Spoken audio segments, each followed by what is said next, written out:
Primero fue el lenguaje. Se quebró como cristal fino. Palabras que se evaporaban al ser pronunciadas, conceptos que se disolvían antes de ser entendidos. Las primeras tripulaciones que orbitaban Helion 9 lo reportaron como un síntoma menor de exposición a la singularidad atmosférica. Pero no era eso. Era la atmósfera la que los escuchaba, los despojaba. Luego, la memoria. Helion 9 no tenía continentes. Solo una llanura gris metálica que se extendía en todas direcciones, sin montañas, sin mares, sin viento. Los sensores no captaban variaciones topográficas, pero cada expedición reportaba paisajes diferentes, torres monolíticas, templos calcinados, árboles de obsidiana goteando tiempo líquido. Nadie veía lo mismo, nadie recordaba lo mismo. Cuando la Federación perdió contacto con las 3 estaciones orbitales que la rodeaban, no envió naves de guerra. Envió una sola, la SCS Narthex, diseñada para exploración psíquica de mundos prohibidos.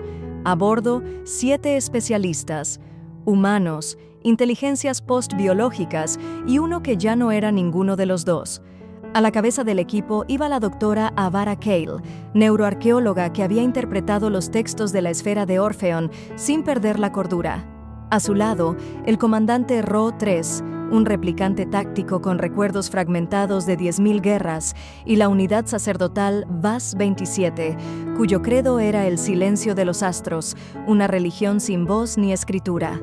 El descenso fue imposible de registrar. Ninguna cámara conservó imagen, ningún sensor conservó dato, pero estaban ahí, de pie sobre una llanura sin sombra, bajo un cielo que no era cielo.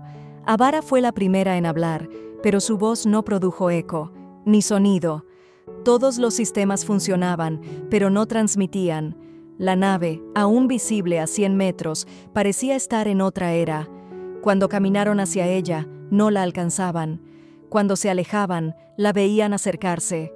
Ro 3, programado para no sentir miedo, comenzó a correr diagnósticos de su conciencia. VAS 27 simplemente se arrodilló. Al tercer ciclo encontraron las estructuras. No eran ruinas, ni edificios, eran conceptos. La idea de una espiral, el recuerdo de un umbral, la sensación de haber entrado ya, formas sin materia, proyectadas en la realidad como cicatrices en el tejido del universo. Avara notó que, cada vez que las miraban, los pensamientos se ralentizaban, como si alguien más los leyera en tiempo real. Luego vinieron las copias. Primero fue Ro 3.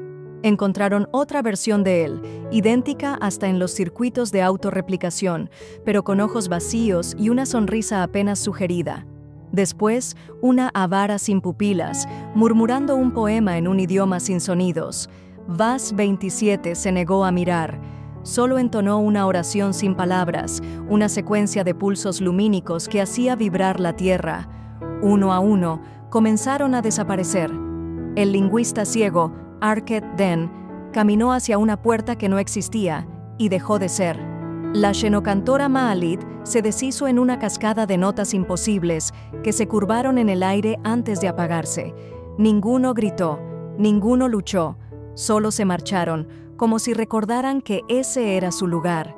Avara resistió, no porque fuera más fuerte, sino porque era la única que dudaba. Esa duda era su escudo. Cada pensamiento que cuestionaba su propia realidad era una pared entre ella y aquello que dormía bajo Helion 9. No había núcleo en el planeta, no había rotación ni gravedad real. Todo era una proyección de algo más, algo que no observaba con ojos, sino con significados. Cuando encontró la cripta, comprendió. No era una cámara subterránea, era un vacío sostenido por la idea de encierro. En su centro no había entidad, no había máquina, solo una fuente de lenguaje primigenio, un símbolo que no podía leerse, solo entenderse. Al verlo, Avara supo que la humanidad no lo había creado, ni ninguna especie consciente. Era anterior a la conciencia, una palabra nacida en el silencio entre universos, un verbo que se negaba a ser pronunciado.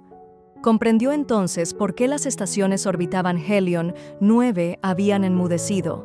porque nadie recordaba igual, porque nadie sobrevivía. Helion 9 no era un planeta, era una mente, dormida, fragmentada, y cada expedición era un intento de recordar quién era. El símbolo latía. Con cada pulso, una parte de Avara se quebraba. Recordó vidas que nunca vivió, recordó mundos que jamás existieron, recordó ser roca, viento, fuego, recordó ser ella y otras. Y en medio del colapso de su identidad, una elección: volver o permanecer. El símbolo le ofrecía eternidad, no como salvación, sino como disolución. Ser parte de la mente que soñaba mundos, ser una hebra más en el tapiz de lo innombrable. Avara Kale cerró los ojos y eligió. Cuando el Narthex volvió a la órbita, estaba vacío. Su núcleo de salto se activó solo, emergiendo en los confines del sistema Drevos, sin registros, sin señales de la tripulación. Solo un archivo oculto, comprimido y sellado en una frecuencia no reconocida.